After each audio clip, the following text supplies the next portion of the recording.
Hi hello எல்லாருக்கும் வணக்கம். Welcome to Lekha's world. இன்றைக்கி என்ன வீடியோ பார்க்க போகிறோன்னா பச்சை பயிறு உருண்டை. பச்சை பயிறு வந்து நார்மலாகவே நம்ம சாப்பிட்ற உணவு வகைகளில் ஒரு ஹெல்த்தியான உணவுன்னு சொல்லலாம். மோஸ்ட்லி இதை வந்து இப்போ நிறைய பேர் வந்து ஸ்கின்னுக்கு அப்ளை பண்ணுறதுக்கு இதை யூஸ் பண்ணுறாங்க, ஃபேஷியலாக பண்ணுறதுக்கு இதை யூஸ் பண்ணுறாங்க. நம்ம இன்டேக்காக எடுத்துக்கிட்டோம் அப்படின்னா ஸ்கின்னும் வந்து நல்லா க்ளோவாகும், தேவையான நியூட்ரிஷன்ஸும் அதுலேருந்து கிடைக்கும். குழந்தைங்களுக்கு இப்படி செஞ்சு கொடுத்தோம்னா ரொம்பவே பிடிக்கும். பச்சை பயிரில் வந்து நிறையா வெரைட்டி செய்யலாம். அதில் இது ஒரு வகையான உருண்டை. நான் வந்து 1 கப்பு பச்சை பயிறு எடுத்திருக்கேன். 1 கப்பு பச்சை பயிறு எடுத்து அந்த பச்சை பயிறு வந்து கடுக்குன்னு வர்ற அளவுக்கு நல்லா வறுத்தெடுக்கணும். கம்மியான ஃப்ளேம் வச்சுட்டு நல்லா வறுத்தெடுக்கணும். ஃபஸ்ட் டைம் செய்கிறவங்க வந்து பச்சை பயிறு கம்மியாகவே எடுத்துக்கோங்க. ஏன்னா உருண்டை பிடிக்கையில் சில நேரம் வராது. அதனால் இதில் வந்து தண்ணியோ பாலோ சேர்க்கக்கூடாது. அதனால் பச்சை பயிரை வந்து வறுக்கும் போதே நல்லா வறுத்து எடுத்துக்கிட்டிங்கன்னா தான் நல்லாயிருக்கும். இந்த அளவுக்கு கலர் சேஞ்ச் ஆகிற அளவுக்கு வறுத்து எடுத்துக்கோங்க. நான் வந்து 1 கப் பச்சை பயிருக்கு 1/4 கப் சர்க்கரை எடுத்திருக்கேன். இதை விட ஸ்வீட் ஜாஸ்தி வேணுன்றவங்க ஜாஸ்தி சேர்த்துக்கலாம், இல்லை கம்மியாக வேணுன்றவங்க கம்மியாக கூட சேர்த்துக்கலாம். அந்த சர்க்கரையை வந்து நல்லா பவுட்ரு பண்ணி எடுத்துக்கோங்க. சம்டைம்ஸ் வந்து நீங்கள் பவுட்ரு பண்ணதில் சர்க்கரை வந்து 1-2 முழுசாக கிடக்கும். அப்படி இல்லாமல் நல்ல ஃபைன் பவுடராக அரைச்சி எடுத்துக்கோங்க. அதே மாதிரி வறுத்து வச்சுருக்க பச்சை பயிரையுமே வந்து அரைச்சி எடுத்துக்கணும் பவுட்ரு பண்ணி. இதை வந்து நீங்கள் மாவு அரைக்கிற மில்லில் கொடுத்தீங்கன்னா அவங்க வந்து நல்ல ஃபைன் பவுடராக அரைச்சி தருவாங்க.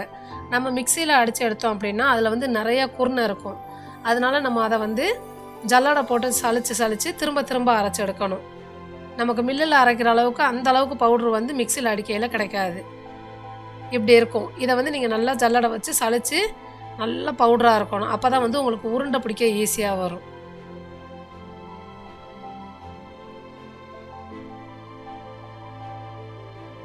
பொடி கண்ணு உள்ள ஜல்லடையாக எடுத்துக்கோங்க.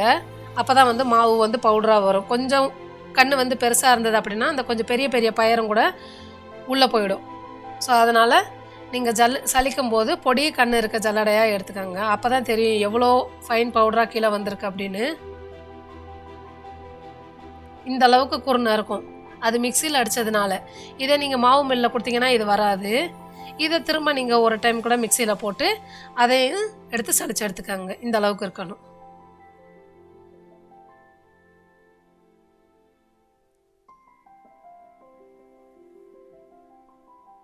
இப்போ அரைச்சி வச்சுருக்க சர்க்கரை பவுடரையும் அதோட ஆட் பண்ணிக்கோங்க.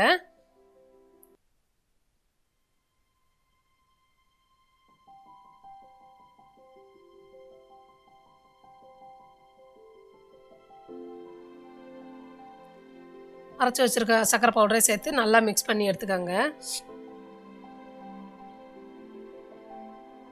இதில் வந்து உங்களுக்கு என்ன நட்ஸ் எல்லாம் தேவையோ அதெல்லாம் போட்டுக்கலாம். நான் முந்திரி மட்டும் போட்டிருக்கேன். முந்திரி பருப்பை வந்து முழுசாக போட வேண்டாம், பொடிசாக கட் பண்ணி போடுங்க. ஏன் முழுசாக போட வேண்டாம்னா நமக்கு மாவு வந்து உருண்டை பிடிக்கையில் ரொம்ப கஷ்டமாக இருக்கும், உருண்டை பிடிக்கவே வராது. அப்படி இருக்கும்போது முந்திரி பருப்பு பெருசாக கிடந்ததுன்னா உங்களுக்கு உருண்டை பிடிக்கிறது ரொம்ப கஷ்டம். அதனால் இது மாதிரி பொடிசாக கட் பண்ணிக்கிட்டிங்கன்னா ஈஸியாக இருக்கும். இது மாதிரி பொடிசாக கட் பண்ணிவிட்டு 1 ஸ்பூன் நெய் விட்டு அந்த முந்திரி பருப்பை நல்லா கலர் சேஞ்ச் ஆகிற அளவுக்கு வறுத்து எடுத்துக்கணும்.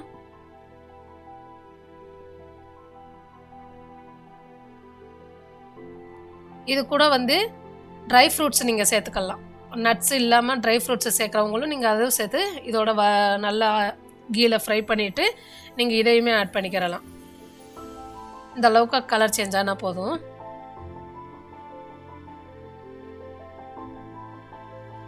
இப்போ நீங்கள் அரைச்சி வச்சுருக்க ரெண்டையும் மிக்ஸ் பண்ணி வச்சுருக்கீங்க இல்லையா, பச்சை பயிறு மாவு ப்ளஸ் சர்க்கரை, இதில் வந்து தண்ணியோ பாலோ எதுவுமே சேர்க்கக்கூடாது. உருண்டை பிடிக்க வரலன்னதும் சில பேர் என்ன பண்ணுவாங்கன்னா பாலை ஊற்றி டக்குன்னு பிடிப்பாங்க, தண்ணியை ஊற்றி டக்குன்னு பிடிப்பாங்க. வெறும் நெய் மட்டும்தான், நீங்கள் உருக்கி வச்சுருக்க நெய்யும் மட்டும்தான் போட்டு உருண்டை பிடிக்கணும். ஏன் பாலோ சர்க்கரையோ சேர்க்கக்கூடாதுன்னு சொன்னீங்கன்னா அது வந்து ரொம்ப நாளைக்கு நீங்கள் வைக்க முடியாது, கெட்டு போயிடும். ஆனால் நீங்கள் நெய் மட்டுமே ஊற்றி உருண்டை பிடிச்சி வைக்கிறதுனால மாதக்கணக்கில் நீங்கள் இந்த உருண்டையை வச்சுக்கலாம், இது கெட்டு போகாது. தேவையான அளவு நெய் போட்டு அந்த நெய் மட்டுமே போட்டு நல்லா பிசைஞ்சு எடுக்கணும். நீங்கள் பிசைகிறதுல தான் இருக்குது. நல்லா பிசைஞ்சிட்டு கையில் எடுத்து பிடிச்சி பார்க்கணும். ஒரு உருண்டை பிடிச்சா நிற்கிற அளவுக்கு இருக்கணும். அந்த அளவுக்கு நீங்கள் பிசைஞ்சு எடுத்துக்கோங்க. இப்படி பிடிக்கையில் உங்களுக்கு உருண்டையாக நிற்கணும். அந்த உருண்டை வந்து லைட்டாக அழுத்துனீங்கன்னா கூட அப்படியே உதிர்ந்து கொட்டிடும். நீங்கள் வறுத்து வச்சுருக்க நட்ஸு, ஃப்ரூட்ஸு என்ன தேவையோ அது எல்லாத்தையும் இந்த இடத்துல ஆட் பண்ணிக்கோங்க.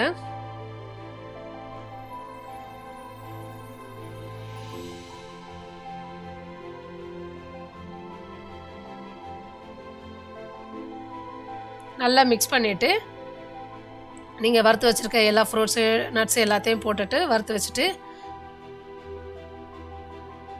நல்லா பிசைஞ்சு விட்டு உருண்டை பிடிக்கணும். டக்குன்னு வராது, உருண்டை பிடிக்கிறதுக்கு வரவே வராது. மாவு வந்து ஒன்று சேராது, நிற்காது. நீங்கள் ஃபஸ்ட்டு 2 அழுத்து மட்டும்தான் டைட்டாக அழுத்தணும்.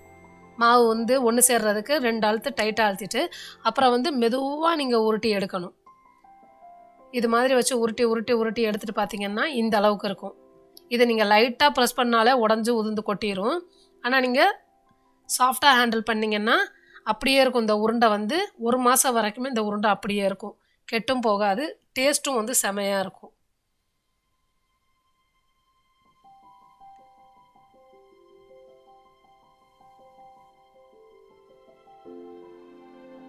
நீங்கள் இது மாதிரி வீக் டேஸில் செஞ்சு வச்சிங்கன்னா பசங்க வந்து வாரத்தில் ஒரு 2 நாள் இல்லைன்னா 3 நாள் ஒரு உருண்டை சாப்பிட்டாங்கன்னா ரொம்பவே நல்ல சத்தானது. நான் வந்து ஏற்கனவே இதில் ஒரு வீடியோ ஒன்று போட்டிருக்கேன், பச்சைப்பயிறு சாம்பார்.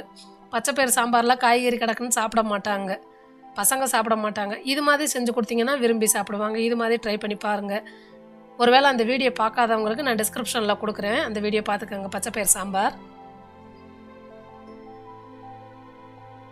இது மாதிரி எல்லா உருண்டையும் பிடிச்சிட்டு ஒரு கண்டெய்னரில் போட்டு க்ளோஸ் பண்ணி வச்சிட்டிங்கன்னா, ஏர் போகாமல் க்ளோஸ் பண்ணி வச்சிட்டிங்கன்னா நீங்கள் எவ்வளோ நாளைக்கு வேணாலும் யூஸ் பண்ணிக்கலாம். ஒரு நல்ல ஹெல்த்தியான பச்சைப்பயிறு உருண்டை ட்ரை பண்ணி பாருங்கள். ட்ரை பண்ணி பார்த்துட்டு உங்களோட பதிலை கமெண்டில் சொல்லுங்கள்.